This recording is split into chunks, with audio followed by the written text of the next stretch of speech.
last week, we talked about gratitude, a different angle of gratitude. And I wonder what happens, what has happened within you after that, if there's anything that has been looked at differently or your inquiry has shifted. And if it hasn't, that's cool too. But this week, the topic, the subject that we're going to explore, the concept, is silence. And the reason, excuse me, I have put that for this week is to, complement gratitude. Like once we are flirting with gratitude, or we can stay a little bit more curious about other levels of gratitude. Where is it that what gratitude comes from? Instead of what are we grateful for? I mean, that's cool too, but there's just, multiple levels that you can play with. And silence is the same. For me, I have started to see more that there are so many levels of silence that can be discovered and sat in, and there's like a nothingness. Sid talks in his audios, and many great spiritual teachers, I would say all of them, at some level, talk about how silence is where all the answers are. All spiritual teachers, all religious teachers, all religions, anything that is discovering or moving towards discovering a deeper part of us is always talking about silence is where all the answers are.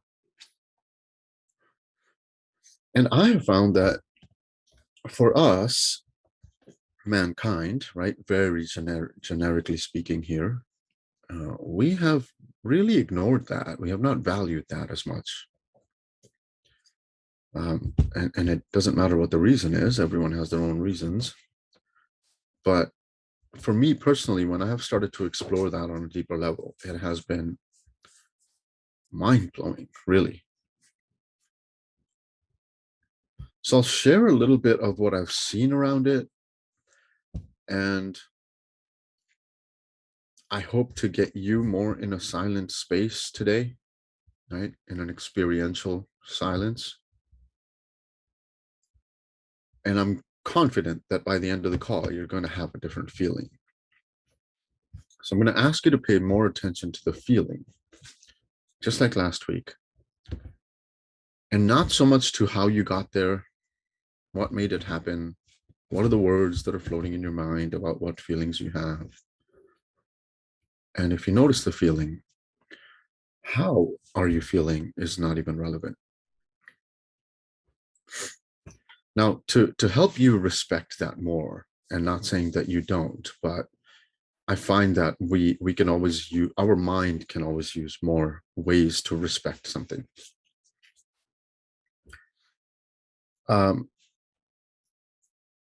Consider that there's a nothingness inside of you, right? Where everything is coming from. Everything is coming from. Everything that's born comes from the nothingness, the great nothingness, as they speak of, right? The great nothingness. And that nothingness is in you, nowhere else. So the entire world, reality, universe, beliefs and concepts, everything is born from the nothingness within you. You are born from the nothingness within you. So unlike this space between my hands, which is also nothing and empty, there's a space within us that's empty and nothing.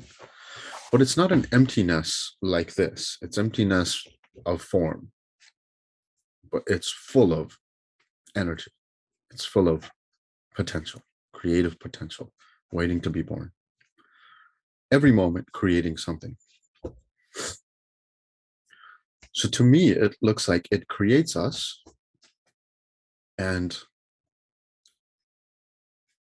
we start to think that the us that is created is the one that is creating more, if that makes sense, right? The nothingness has created a thought. You are that thought. The nothingness has created a character, Shenan. And then Shenan gets developed, but Shenan thinks he's the one developing himself. It's not Shenan doing it. The misunderstanding of that, if I misunderstand that, which I did for obviously many, many years, I start to personalize that. It's me creating whatever I'm creating, my misery, my happiness, my reality in every sense, my emotional experiences.